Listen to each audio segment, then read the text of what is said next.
2 सीटों का दंगल, चुनाव प्रचार का आखिरी दिन और बेरमो में चुनाव प्रचार थम चुका है। अब डोर टू डोर कैंपेन ही कर सकेंगे प्रत्याशी। 3 नवंबर को सुबह 7 बजे से शाम 4 बजे तक बेरमो में मतदान होगा। आखिरी पल तक नेताओं ने पूरा जोर लगाया। दोनों खेमों की तरफ से जीत के दावे किए जा रहे हैं। बेरमो में चुनाव प्रचार का शोर थम गया। दुमका में 5 बजे तक यानी कि करीब 1 घंटे का और वक्त है प्रचार को लेकर, लेकिन बेरमो में चुनाव प्रचार का वक्त खत्म हो चुका है। अब न कोई सभा होगी, न रोड शो होगा। अब सिर्फ कैंपेन डोर टू डोर माध्यम से चला सकेंगे प्रत्याशी। बेरमो उपचुनाव में चुनाव प्रचार का शोर थम गया है। मतदान का इंतजार। 3 तारीख को मतदान होना है। सुबह 7 बजे से शाम 4 बजे तक बेरमो में मतदान होगा।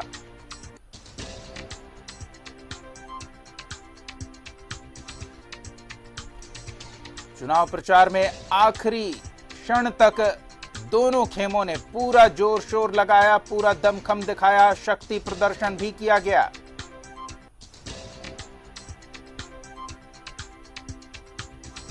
जहां कांग्रेस प्रत्याशी जयमंगल सिंह ने रोड शो किया, तो दूसरी ओर लुइस मरांडी ने भी बाबूलाल मरांडी के साथ रोड शो किया और शक्ति प्रदर्शन किया।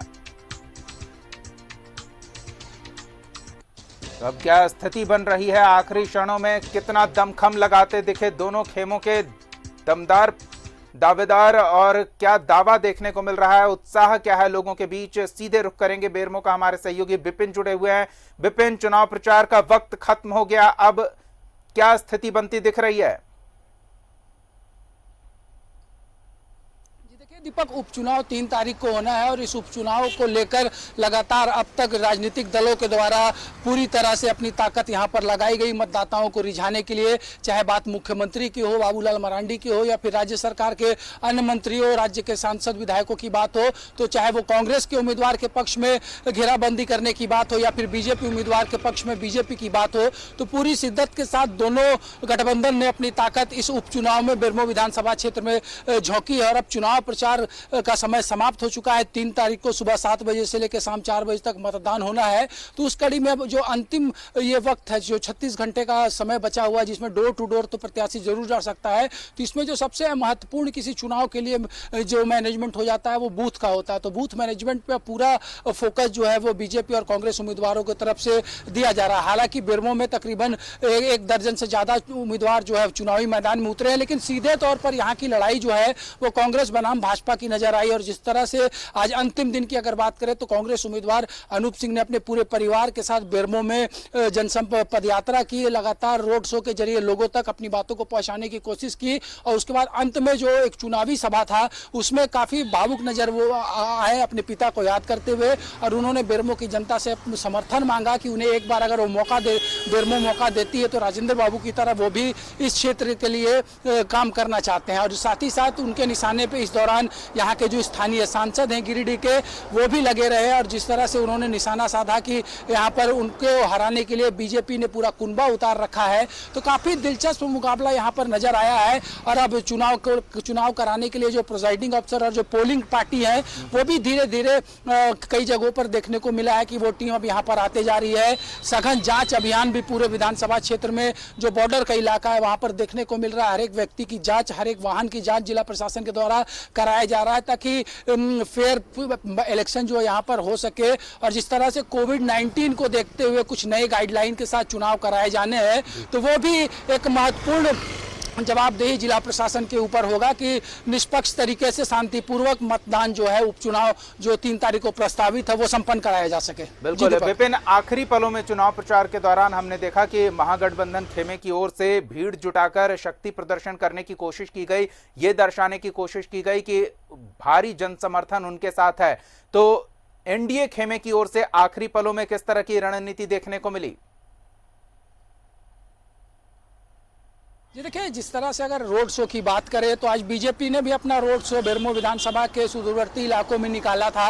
और जहां तक बात अगर कांग्रेस के रोड शो की करें तो निश्चित तौर पर यहां पर एक जन लगाव एक देखने को मिला है लोगों के बीच की। जिस तरह से पूरे परिवार को समर्थन के लिए लोग जुट रहे थे, वो कहीं ना कहीं बहुत कुछ संकेत करता है कि यहाँ के मतदाताओं के माइंडसेट में क्या है। लेकिन फिर भी जब तक चुनाव परिणाम नहीं आ जाता है, 3 तारीख को पोलिंग है और चुनाव के वक्त एक छोटे से माहौल से समीकरण बदल जाता है, तो इन तमाम चीजों पर अब जो प्रत्याशी है वो मंथन कर रहे हैं कि किस तरह से अंतिम समय तक जो उनका वोट बैंक है उसको बांध के रखे, इंटैक्ट करके रखे। क्योंकि कई बार ऐसा उदाहरण देखने को झारखंड की सियासत में दीपक मिला है कि रातों रात वोट की सेंधमारी होती है और बाजी पलट जाती है। तो इन तमाम चीजों पर फोकस, क्योंकि दोनों उम्मीदवार हम कहें तो एक तरफ अनूप सिंह युवा उम्मीदवार है, लेकिन चुनाव लड़ने और लड़वाने का अनुभव उनके पास रहा है। योगेश्वर महतो बाटुल तकरीबन आधा दर्जन बार बेरमो से चुनाव लड़ चुके हैं, उनके पास भी यहाँ का अनुभव है। ऐसे में ये जो तकरीबन 4.5 लाख वोटर है और जो इस बार कोविड को देखते हुए चुनाव आयोग ने नई व्यवस्था की है कि हर 1000 व्यक्ति पर एक बूथ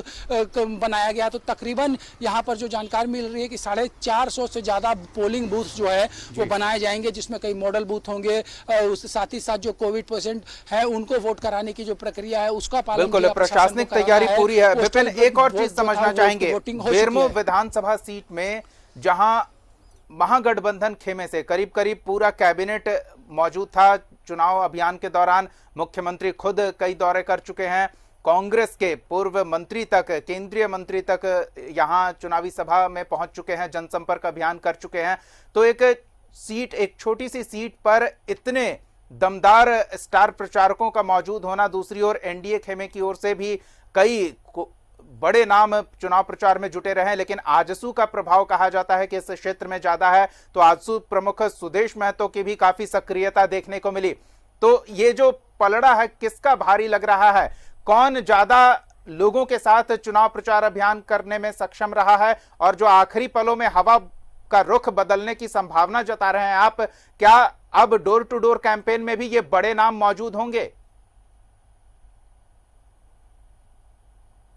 आज जैसे जो कंडीशन होते हैं चुनाव के दीपक, उसके हिसाब से चुनाव प्रचार समाप्त होते ही जो इस विधानसभा क्षेत्र के बाहर के व्यक्ति होते हैं उन्हें क्षेत्र छोड़ देना होता है। चाहे वो रांची से आकर कैंपेन करने वाले नेता हो या फिर राज्य के अन्य हिस्से से जो नेता लगातार आकर कैंप करके चुनाव प्रचार कर रहे थे, सबको अब ये विधानसभा क्षेत्र छोड़कर वापस जाना है। और जो यहाँ के स्थानीय लोग हैं, जो मतदाता है, वही यहाँ पर सिर्फ मौजूद रहेंगे और यहाँ के प्रत्याशी को छूट रहेगी डोर टू डोर जाने की। और जहाँ तक अगर शक्ति प्रदर्शन की बात करें तो दोनों धड़ा, चाहे वो यूपीए का हो या एनडीए का हो, दोनों ने अपने तरफ से पूरी ताकत झोंकी थी। जिस तरह से 6 कैबिनेट मंत्री अनूप सिंह के लिए चुनाव प्रचार कर रहे थे, विधायक सांसद को जवाबदेही दी गई थी, तो ठीक उसी तरीके से बीजेपी के तरफ से भी बाबूलाल मरांडी, रघुवर दास के साथ साथ निशिकांत दुबे और बीजेपी के अन्य सांसद और विधायक यहाँ पे थे। और जो अगर बात की जाए तो गिरिडीह संसदीय क्षेत्र में ये बेरमो विधानसभा आता है और यहाँ से आजसू के सांसद चंद्र प्रकाश चौधरी, सुदेश महतो ने भी यहाँ पर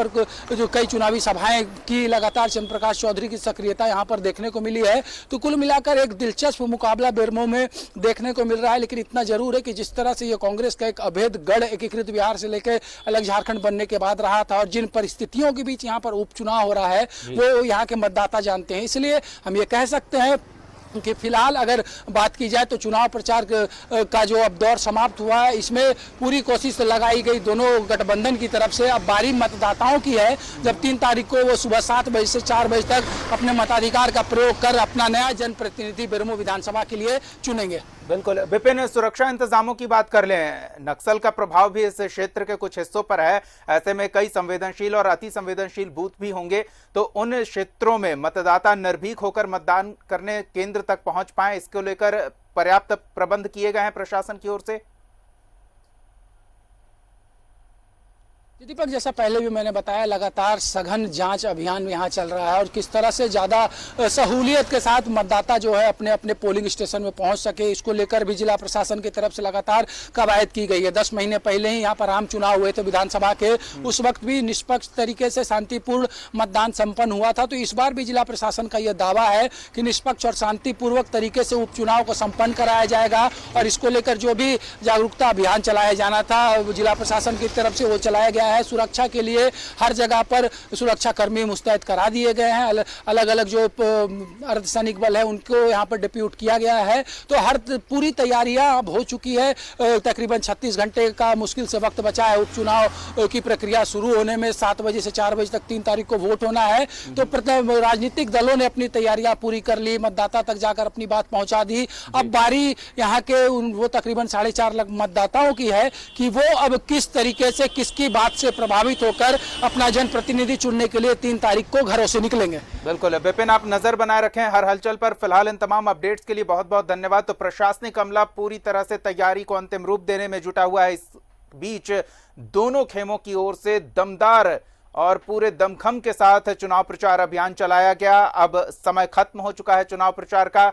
अब ऐसे में प्रत्याशी सिर्फ डोर टू डोर कैंपेन कर सकेंगे। देखना होगा कि जनता अब इन 36 घंटों में किस तरह से सोच विचार कर अपने मताधिकार का प्रयोग करती है और किसे बेरमो का प्रतिनिधित्व करने का मौका दिया जाता है।